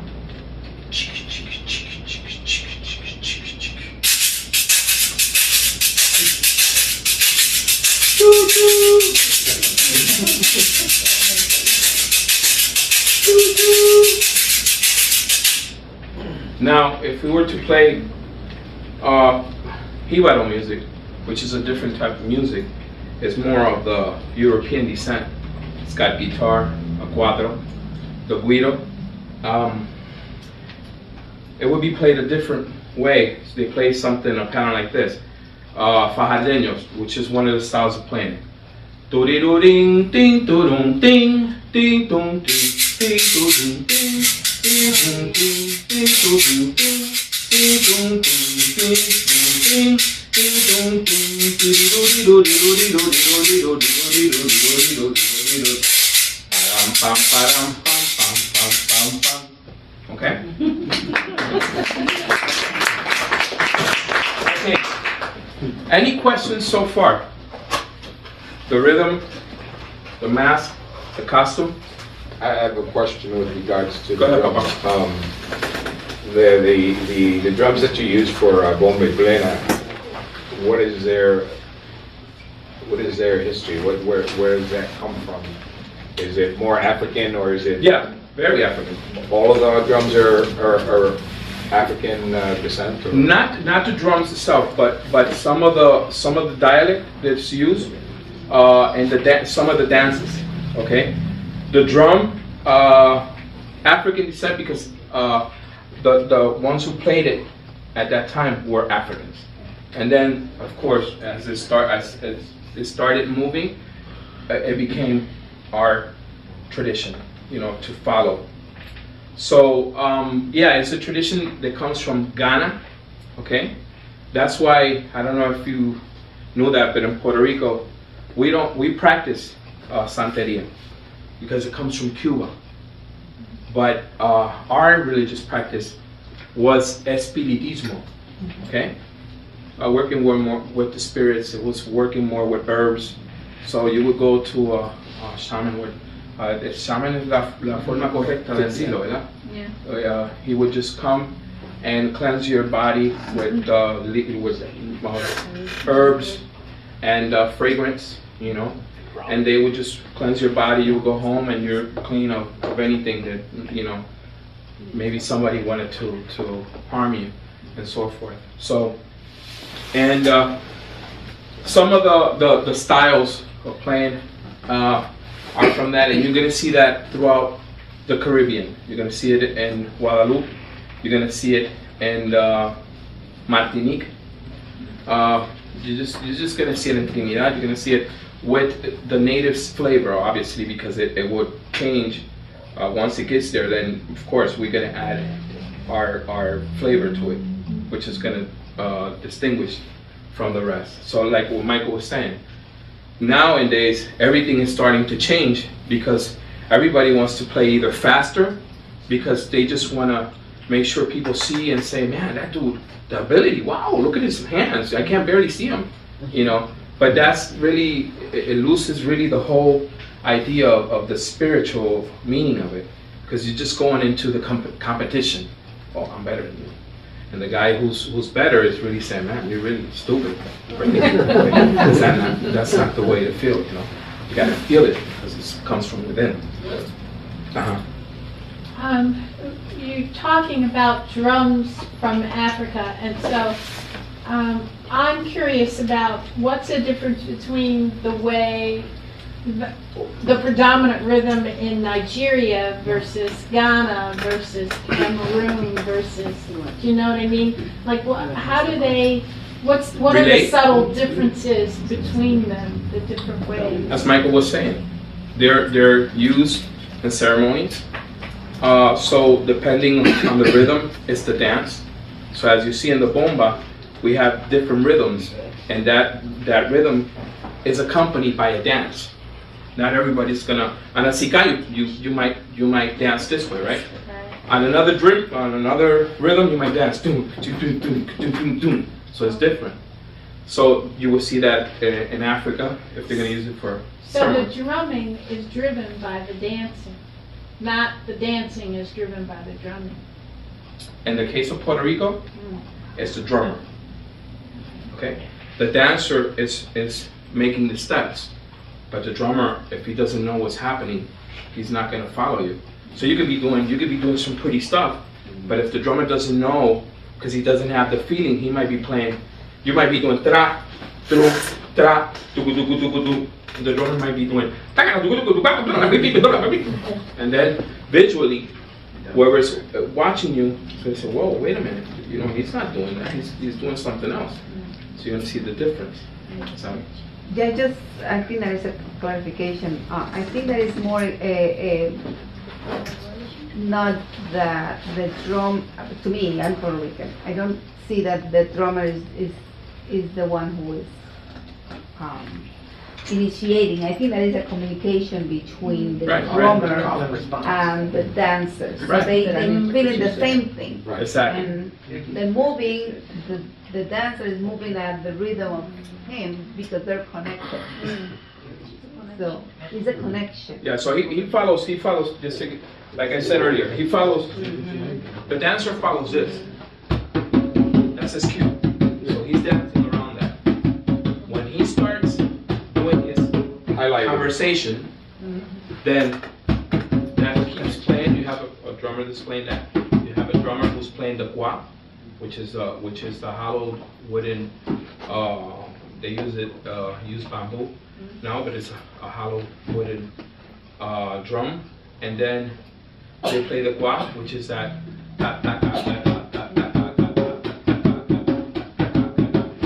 as the dancer salutes, then he starts, doing his conversation, and of course, I'm following every step that he does. Okay, it's got to be right on the money, unless he's not doing anything. And of course, while he's pausing, then you can do whatever you want. Once he starts again, you got to respect him, and then, because then you're not in the same page. I really like that because usually you follow the music, but to hear that the drummer actually follows the dancer. And then of course you have to understand that when the conquistadores, it's funny because they ¿cómo se dice? Liquidaron completamente casi los taínos. They totally They annihilated, almost exterminated the taínos. So they brought the slaves to develop Puerto Rico. Of course, when they came, they didn't bring their drum because they didn't know. I'm going there to do a festivity like today. Come on, we're gonna go to Juancho's house. We're gonna go play. No, back in the days, that wasn't it. You were taken from your family, and you gotta go. So no drums, no nothing. They had to improvise. Okay. So you will see things like this, which is a body, using your body as a drum. They used to use the kegs of the merchandise that was brought to the island, which it could have been cheese, it could have been nails, whatever it was. They came in kegs. The rum, whatever was brought was in kegs. That's how that drum came about. Okay, it wasn't like they brought their drums, which is the difference that you'll see. Because of course, Africa, you don't have to take it with the drum. The drum is from there, But then, when you take it elsewhere, you won't see that drum. You will see something else that's representing that drum. And any of the instrumentation indigenous to Taínos? Well, no. You use the maraca. The maraca. Which is the only thing, we use. There's three things that are used. Actually, the drum, the gua, and the maraca. One maraca. Usually the shape that it's doing, for instance, on the sika pattern, which was what I was doing, he's going to do So that's the only instrument you could associate to the indigenous people, to the Taino. Yeah, the maraca or the guiro if you're using it for something else. And then of course you're gonna use the marimbola and the plena, which is very African, of the kalimba, the hand piano. So over there they use this wooden box, big box, the marimbola, okay? And it's supposed to be used as a piano, but they use it as a bass. So you would be playing boom, boom, boom, boom, boom, boom, boom, boom, boom, boom, boom, boom, boom, boom, boom, boom, boom. So that's how you get that. Any more questions? Who's coming to the workshop tomorrow? All right, I love that. I just want to make a comment. I want to make sure that Wilma's question was answered too, because, and I don't know if you felt that it was, but when you're talking about, you asked what was the difference in the rhythms. There are so many different ways to put the rhythms together. But I think that it's, and you can, I need for the drummers to jump in, because I'm just saying what I heard and what I observed, you know, is that there is, where the accents are is something that's important, like you were saying, the two and the four, which distinguishes it from European drums, but the fact that the basis of it is African, gives us a certain rhythm that all of us seem to be able to move to, okay? And even though there are variations, there are also what you call polyrhythms, which means that there are beats in between beats. So it's not counted as one, two, that keeps calling. It's not counted as 1, 2, 3, 4, but there's a whole bunch of improvisation in between and room for creativity. So, and then there's some dancers here too, so they can kind of speak on how they feel about it. Okay, so now I'm having met my fellow friend, but I want him to introduce himself. He's Terry told me that he's the local drummer who teaches here the authentic African rhythm. So he would introduce himself, and then you're gonna see how this all comes together. Okay? So my name is Fana. I go by Fana. You know, that's how people call me. My real name is Kefa Bangura, but to find me, you must say Fana. To find me even here or in Guinea. So yeah, I teach here and I do a lot of tour and performance and performing and stuff. I would like to add a little bit about, you know, they were talking about the connection of dance and the music. So the music is very important for the dance, because we call that like the sauce, you know, for the dance. Because if without the music, when I go stay on the street there and dance by myself, people may think, is he going crazy or what? You know, because they don't know what is going on. To know the dance, this is really a dance, they must hear the music. And also, like, dances are different. It's not like all music we hear, it should do the same dance to it. You know, the music gives us the vision to the dancer which dance to put in. Not all dances fit on the rhythm. The music are different. So we have, and the names are different too. Like if you say Kawa, Mendiani, Sofa, Sosone, it's a lot. So, but to know which dance to put on is to hear the music first. Just don't do anything you want. You know, like we have this tradition we follow.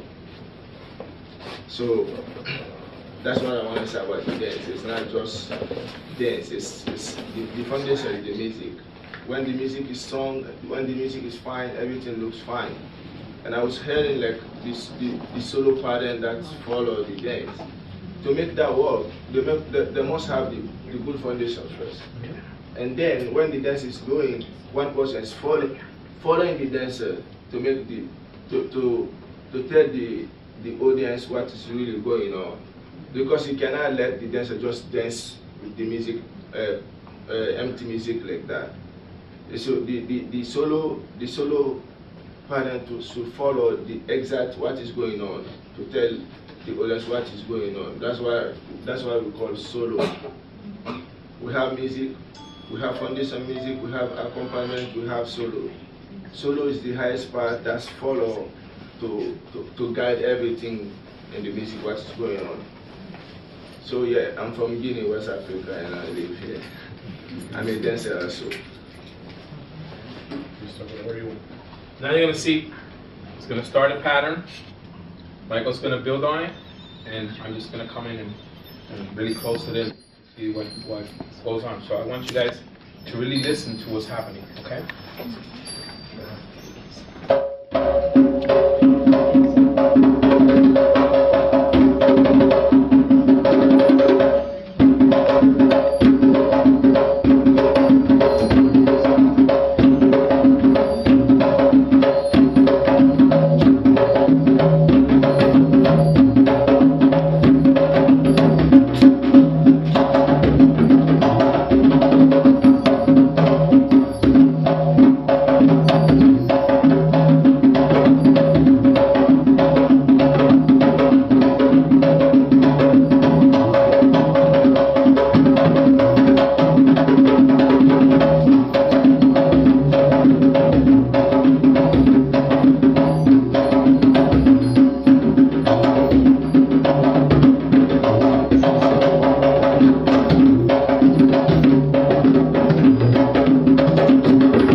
To understand that us as drummers, we gave each other the space to improvise. I wasn't improvising on top of what he's doing. I wasn't improvising on top of what he's doing. I was accompanying him, okay? So I had the opportunity to solo on what was happening with the vibe. He had the opportunity because he started the solo. So it's a calling. I will follow, and then he will finish. And it keeps going like that. But in this case, nothing ceremonial or nothing like that. We just, as colleagues, just, sharing what we know to do, which is drumming. So how it will work for us, So you will see something like this in the drum circle, and you say, oh man, I like that. But then if you see it in a different way or way, Then you say, oh, I don't feel it. You know, I see a lot of people playing different things, and you hear a lot of sounds, you know, and it's really listen to appreciate, you know, what's being played, and knowing what is being said on the drum, then you're really going to appreciate even more, and you're going to treasure it. Okay. So the whole idea is understanding where this comes from, so we can move on to the future. And if we know what we're all about and how we started, we should know how we're going to end it, okay? So I'll leave you with that, Michael, if you guys want to say anything to... I just wanted to thank everybody for coming. I really, likewise, I really like Michael, I'm sorry, Michael, that I interrupted you. Oh, that's it's funny how Terry, how they got a hold of me, and it's it's just one of those stories, and how she told me what had happened, and I had contact, and they contact each other, and that's how they got Mike to come here. But on behalf of the Baobab Center, I'm really, really, well, I can't explain, but this is something that I really treasure, and I always treasure with other people who came to really find out what is it that we're going to be doing. Those of you who are going to come to the workshops, you guys are going to have a lot of fun. Believe me, you will. And that, you're going to see the techniques tomorrow. We have time for that. Today was different. Today was something to just, get familiar eyes, and hopefully tomorrow's going to be a different thing. Go ahead, Michael. I will show you some of my wood carving a little bit. Even though I didn't bring all those God and goddesses that much, but I brought some that you can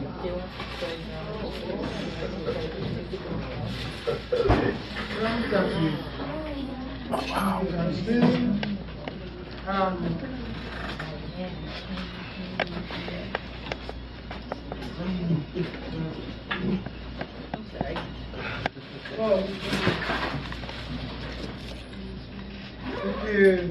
I don't know how they organize it. Whoever wants to learn how to carve.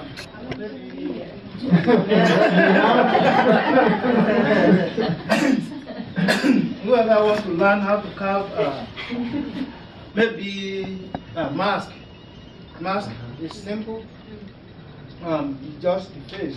You don't have to put leg. You don't have to put hair on it. If you want to learn this mask,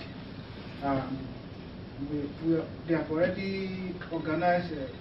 They have already organized for that. So if you want to come tomorrow or whenever they schedule me to do the workshop, just come so we can bang on the wood. Because I think you saw this guy when he was carving. Yes. So it's the same thing. When I'm carving, when I'm in my studio, I don't want I carve at night because I don't want to interrupt people in the studio. I close my door. I put my music on, then all night long. So but that way I won't disturb people. So it's a lot of work. It's like that, like exactly this man was doing to get to this level. So if you wanna come and join me, so we can work on the wood, I will really I'll be happy.